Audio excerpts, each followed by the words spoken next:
going to start with Alexis Poirier-Saumure, whose topic is The Magical is Political, Sorcellerie, Utopie, a World-Making Queer dans Brujos.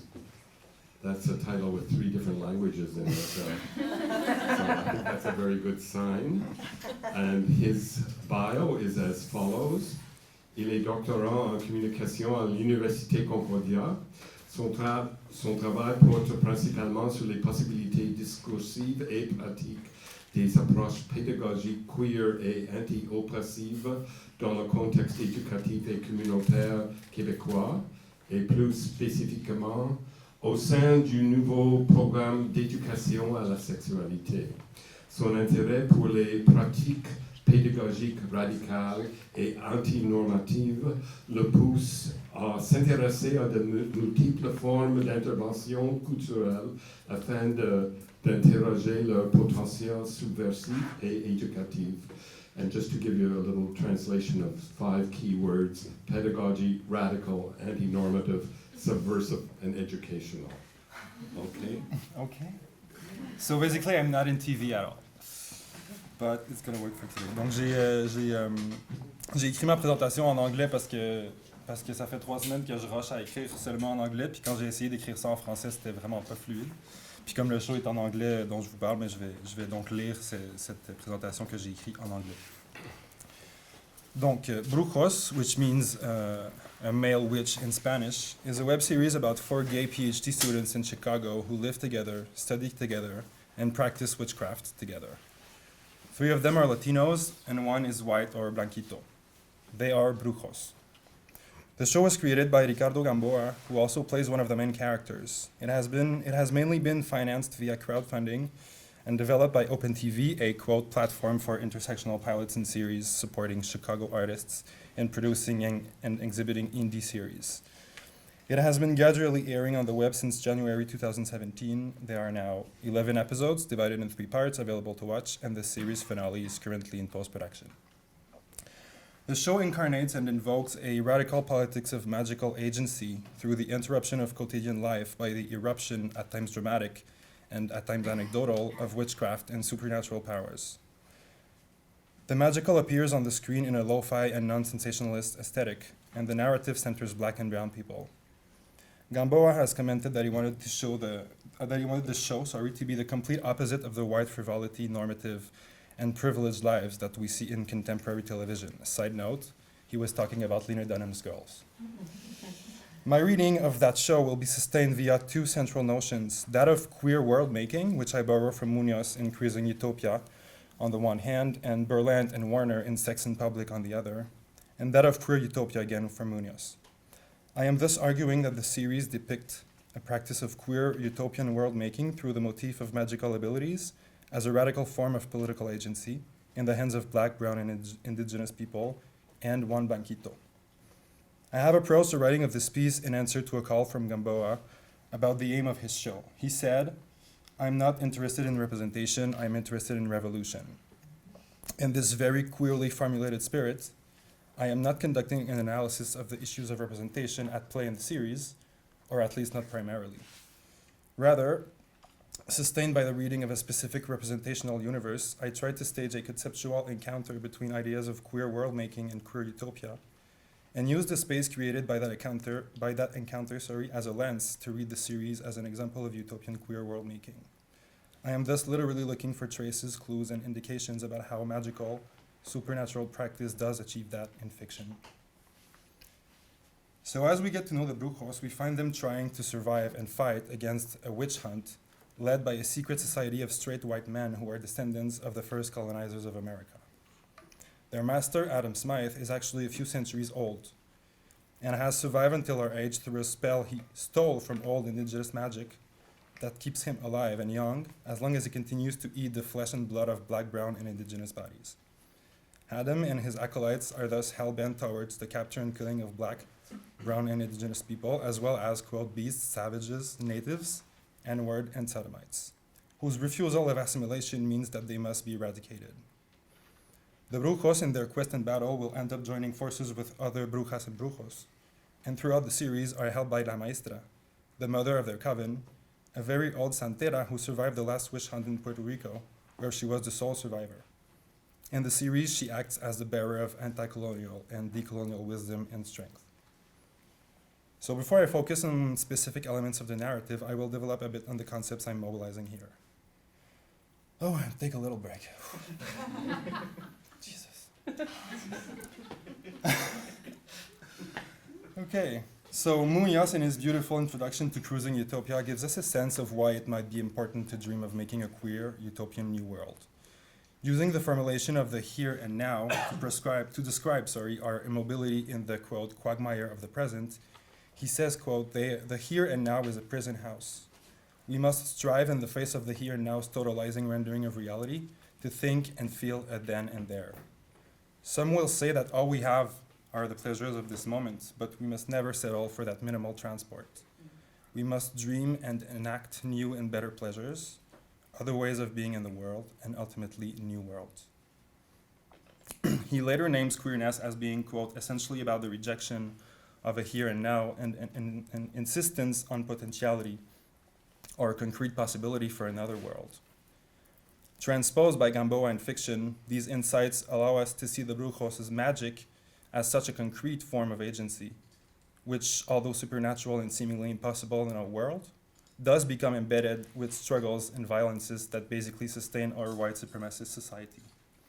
This magical agency rooted in the present harnesses a power that is oriented towards a future of liberation, of reparations, of decolonization, what still has to be named today a utopian world. Warner and Berland have defined queer world making not in relation with utopia, but by proposing a radical rupture with the forms of intimacy prescribed by a heteronormative society. Quote, making a queer world has required the development of kinds of intimacy that bear no necessary relation to domestic space, to kinship, to the couple form, to property, or to the nation. And indeed, by inviting us in a world where we are led between prestigious universities, rough chemsex in a club's bathroom, and the blurring between the closeness of friendship, the burden of grief, and the excitement of emerging queer sexual intimacy, the Brujos do make a queer world. Furthermore, and I will develop on this later, they use magic literally to create new forms of kinship, which are not premised on filiation, but on the sharing of agentic capacities, which is undoubtedly also part of what making a queer world means. And finally, Munoz has theorized utopia as a site of aesthetic investment oriented towards a transformed future. The aesthetic, especially the queer aesthetic, the aesthetic, especially the queer aesthetic, frequently contains blueprints and schemata of a forward-dawning futurity. Both the ornamental and the quotidian can contain a map of the utopia that is queerness. And wanting to leave the sheer magic of these words intact, I will only say that Brujos might just be such a map. So now let's have a look at each Brujos' magical abilities, which tells us a lot about what the tools of a queer world making come to be in this show. So Panfilo is one of the main characters. He's played by Gamboa, and he has telekinetic abilities. He is also the leader of the coven, answering to La Maestra. Is there a more powerful, more radical agentic metaphor than that of being able to act on one's material circumstances using only brainwaves? It makes sense here why Panfilo is the leader. He is literally the instrument of magical agency. In episode 10, for example, he saves the life of a fellow Brujo new to the coven, Coco, who's being attacked by a witch hunter. This rescue is performed as a proof of kinship. Coco, who was reluctant to join the coven, has now been saved and invited into a community by Panfilo's telekinetic powers. By performing that rescue, Panfilo is making and preserving his queer world, the world he needs in order to realize resistance and magical offensive. Jonathan is the unapologetically self-identified curvy scream queen. Indeed, his power lies in his grito, his scream. He channels the pain he feels of those around him into screams, and then redirects these screams as shockwaves which throw away objects and knock people unconscious.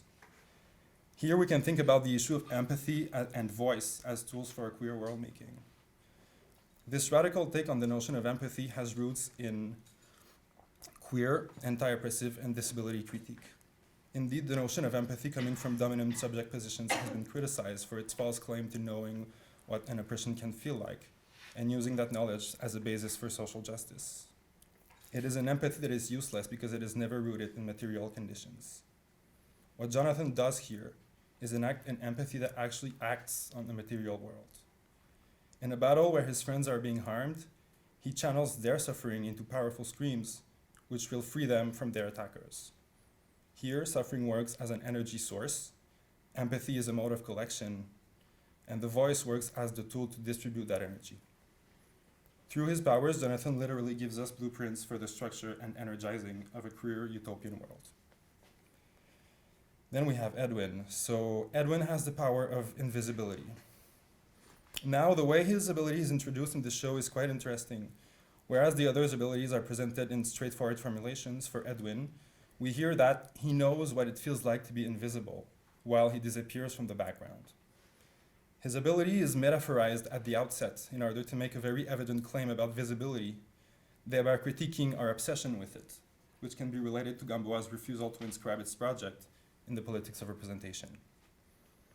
Although it could be argued that it is unavoidable that this show will tie back into issues of representation and recognition, it is interesting to look at Edwin's power of invisibility as a form of agency which affords him to confront power and violence, whereas the rhetoric of visibility and representation, as can be observed in cases of cooptation and tokenization of marginalized subject positions, often ends up reinforcing normative structures. And finally, Brian the Blanquito, the white guy, has no powers, except white privilege and cis and male privilege. Shortly after he says that, Monet, Bruja, who came to help shake the boys out of inaction, responds, "You gotta kill it if you want to know your real power." In advising him to kill its privileged self, she is asking of Brian that he be working from within whiteness to disenter and dismantle it, or what Barner Hess has called white abolitionism in his formulation of the 8 white identities. As a white person, it is a duty that we must carry if we are to participate in the making of a queer utopian world. Brian is portrayed as an impatient, angry queen who's trying to be a part of the coven throughout the use of spells and the practice of voodoo-related magic. His presence in the coven, however suspicious and sometimes hard to understand, is important in how it depicts a world doing away with white supremacy.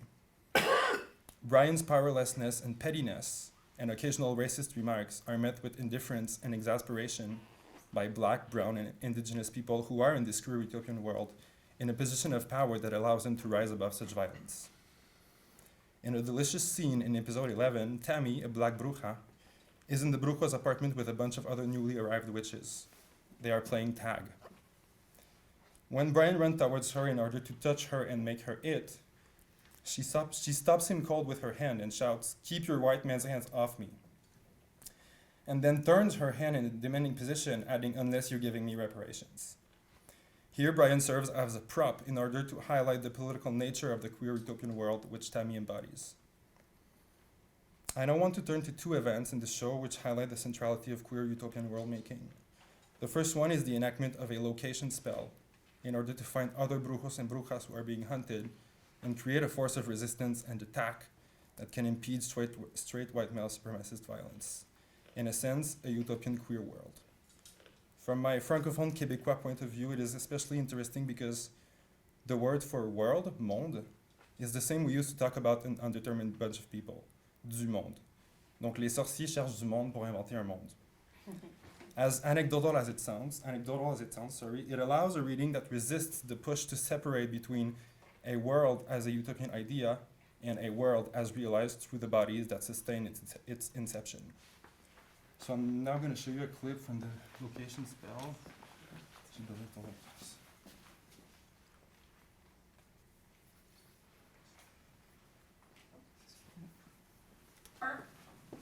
Oh.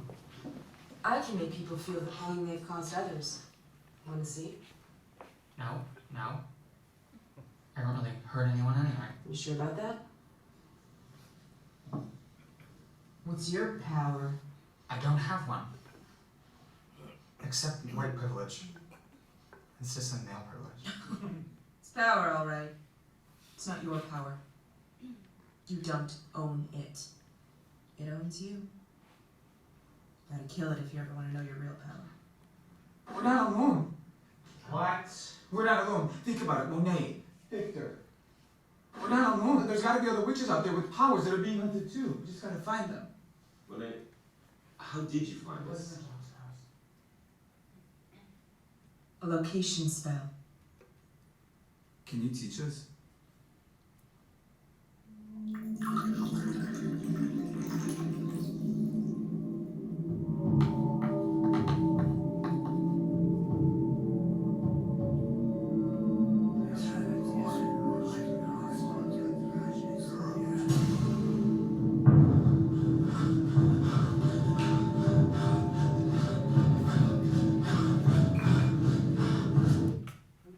That's fine. Okay, so apart from the fact that location spells look really hot, when Panfilo asserts we just gotta find them, he is alluding to the new queer forms of kinship to which I referred earlier. Kinship, that is what links them together, is achieved via a location spell which allows the Brujos to find those to whom they are already ontologically related to because of magic and being hunted, but with whom the bond has not been yet incarnated in encounter, because straight white male supremacist society has destroyed such channels of kinship. It is an intentional, agentic, vindictive kinship that has nothing to do with the natural bureaucracy of patriarchal affiliation. Furthermore, the location spell is taught to them by Monet, a bruja, whose power, similar to that of Jonathan, has to do with empathy. By touching someone, she can make them feel all the hurt they have caused others. Now, this is really important here. Not only is the fact that a woman as the bearer of knowledge to realize radical queer kinship is a blow in the face of patriarchy without biologically essentializing her, but also her power speaks to the importance of accountability in the making of a queer utopian world. Accountability concerns everyone, and anti-oppressive, anti-racist, queer, and disability approaches to pedagogy have taught us that critical reflexivity often works by thinking about how we can be complicit in the very structures of oppression we are denouncing. The second and last event I want to highlight is the scene where Monet, after having used the location spell, finds a space that appears to be the lair of a coven of black, brown, and indigenous women, a non-mixed, sauna-like, sex/queer positive place called Make Me Shiver. Pay attention to the references. C'est où le escape sur ton ordi? The touch bar scares people. I hate it.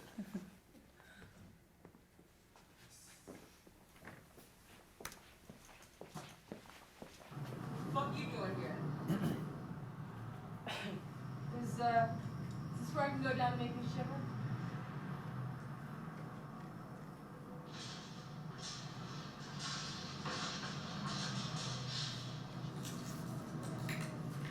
Welcome to McDonald's. How can I help you? The master's tools will not dismantle the master's house.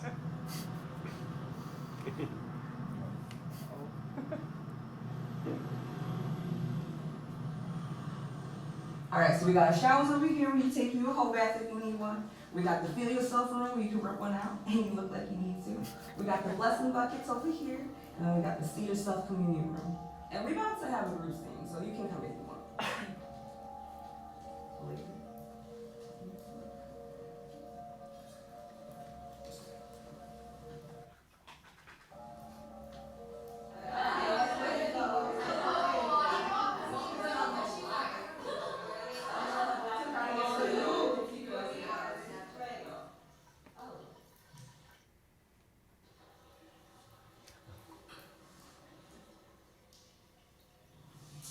How'd you find this? Melanin detector?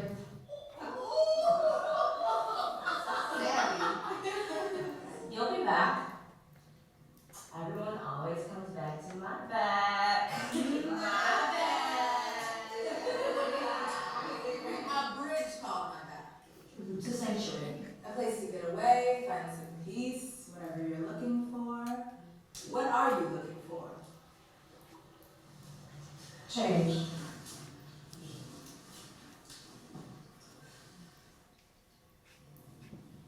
I'm looking for change. So at that point in the episode, we know that Monet found this place using the location spell, which means that the women she's meeting with must be witches, or at least some of them. However, when they ask how she found them, she doesn't reveal her own identity as a witch. The answer she gives, a melanin detector, points to another form of kinship, the kinship of the skin, which also acts outside of filial relationality, in a space where kinship is sustained via the experience of violence, erasure, and whitening of that skin. The ways in which that moment binds together magical and skin kinships is the founding definition of the utopian queer world that is in the making here. Seconds later, the witch hunters will invade the space, confirming that this is indeed a witch's sanctuary. They will all be destroyed by Monet and her new sisters. In conclusion, I just want to cite the wisdom of La Maestra when she's in a conversation with Adam Smythe, the master of the witch hunters, after he has captured her. So she says, "You eat us to get your strength. It's our magic that keeps you alive." And he answers, "Is that one of those cultural appropriation grievances that is so fanciful nowadays? I didn't take anything. I made the spells that keep me alive. I learned magic. I calculated, I measured. I annexed and mutated your knowledge from my ends. I invented and owned that knowledge." And then La Maestra replies back, "Usurper does not invent anything, Mr. Smith. A colonizer doesn't make anything, only takes everything. After all these centuries of violence, you would still be nothing without us." And this is my concluding remarks.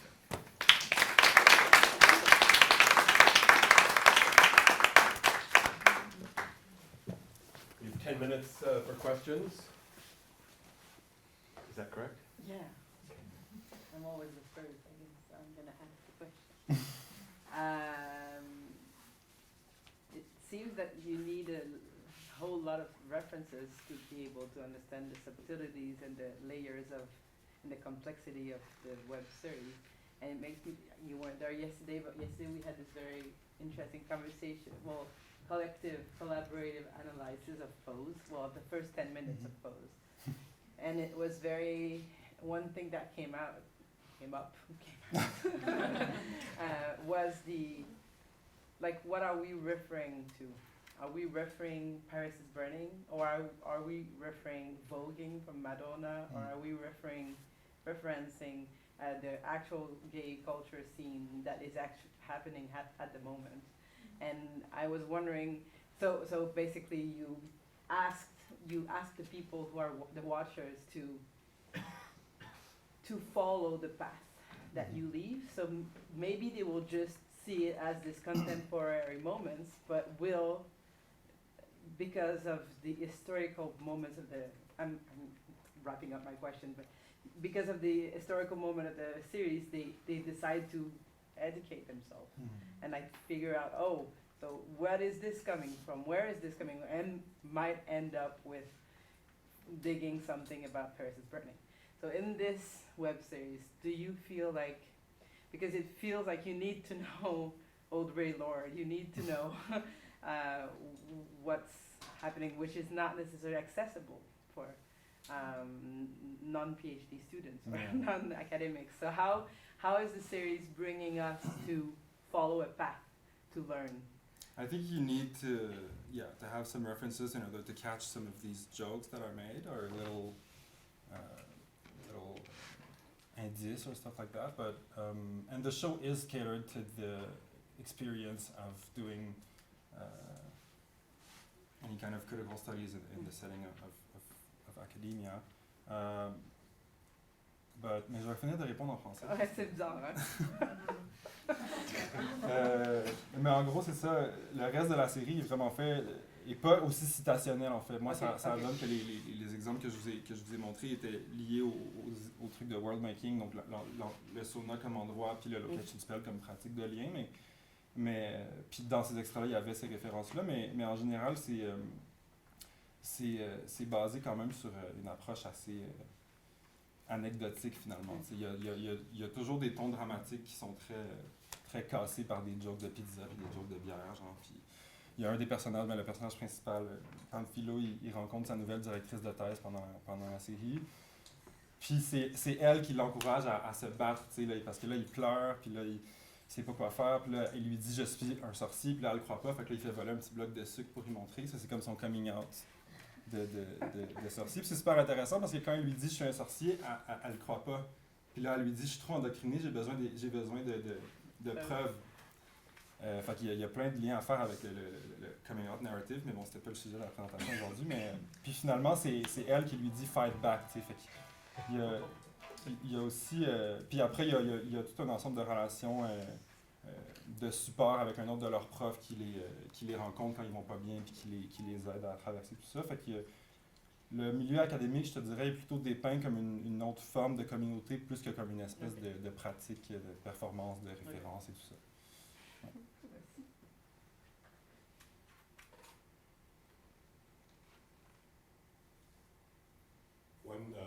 Julie?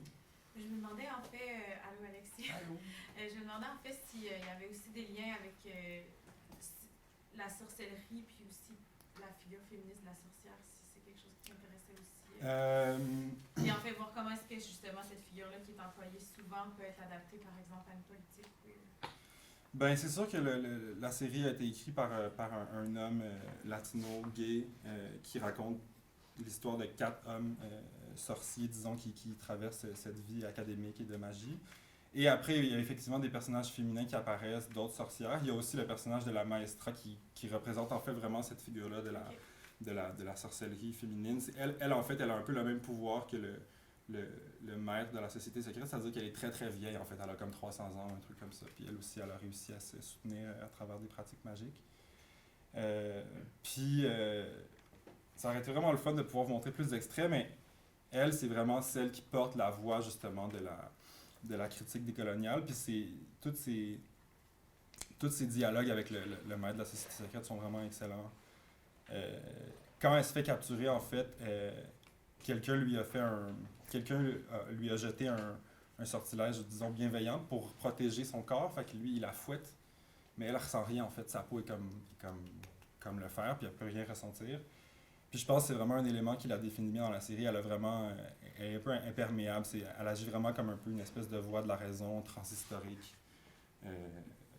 Puis c'est ça, elle représente cette force-là féminine dans la tradition de la sorcellerie, disons, qui franchement, si elle n'était pas là, effectivement, ça serait vraiment assez problématique, mais bon, elle incarne ça quand même assez bien.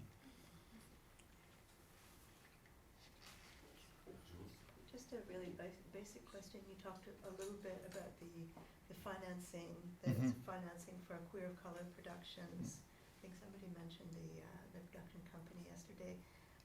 But also I'm interested in the distribution. Is it something that's freely available on Vimeo? Yeah, it's free. It's really easily available. I think the last episode was filmed a year ago and it's still in post-production, but I think the crowdfunding is over, so they have amassed all the money they need to do it. I'm not sure why they haven't published it yet, but it's in the making.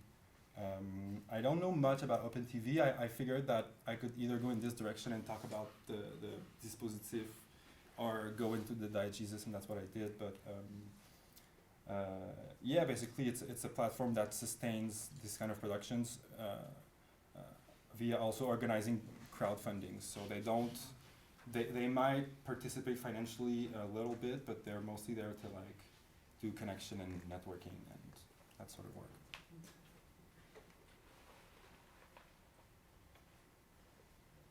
Just a question from here about the sort of the prudish feel of the images we looked at. Everyone knows you can't do a location spell in your tighty-whities.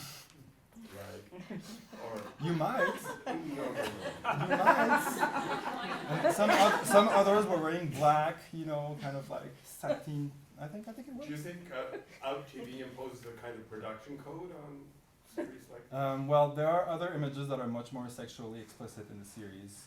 There's this chemsex, really rough chemsex scene in a bar, and there are multiple sex scenes. And this character, Jonathan, is extremely sex positive, and the way he asserts and expresses his sexuality is extremely, almost, kind of like shocking and in your face and everything. So no, I wouldn't say that it's polished. It's true that the clips that I showed you had this kind of dramatic tension that's a bit cheesy, and were on this kind of on the side of these kind of values. But yeah, no, there's a more like sexually expressive aspect of this show, but it's just in other episodes. Thank you. I think we have time for one more question. well, to bounce back on that, because is it nudity? Because nudity and sexuality is not the same thing, right? So is it the nudity that's the issue when it's sexually justified by an action?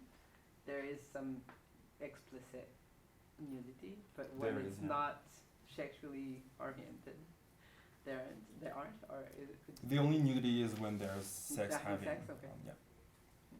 So no self-respecting witches wear bikinis in the Exactly. sun. Or maybe in this world. Maybe in this world. Yeah. Any other questions? J'ai une question à propos du fait que, comme l'intrigue est tellement manichéenne, et comme le méchant c'est sa référence à Adam Smith, puis c'est un homme blanc, c'est super manichéen, en même temps tellement caricatural que tu vois que c'est manichéen. Je sais pas si ça veut penser de comment ça agit ça joue dans la volonté pédagogique. Ben, la raison pour laquelle j'ai lu là-dedans une espèce de pratique utopique, c'était justement parce que l'idée dans le narratif de pousser le manichéisme vraiment loin sert justement à cette fonction de l'utopie. T'sais. Ça sert à montrer ce monde-là où la totalité, disons, des attitudes oppressives et des résistances sont intensifiées finalement. Je pense que c'était ça l'utilité de ce manichéisme-là, qui effectivement, non, ça donne pas du tout dans la nuance. Là. Adam Smith, puis comme il y a des scènes où on voit Adam Smith manger des enfants, là, c'est comme vraiment pas du tout subtil. Mais oui, je pense que le but c'était de servir un peu cette espèce de fantasme utopique extrêmement fort d'un futur complètement décolonisé.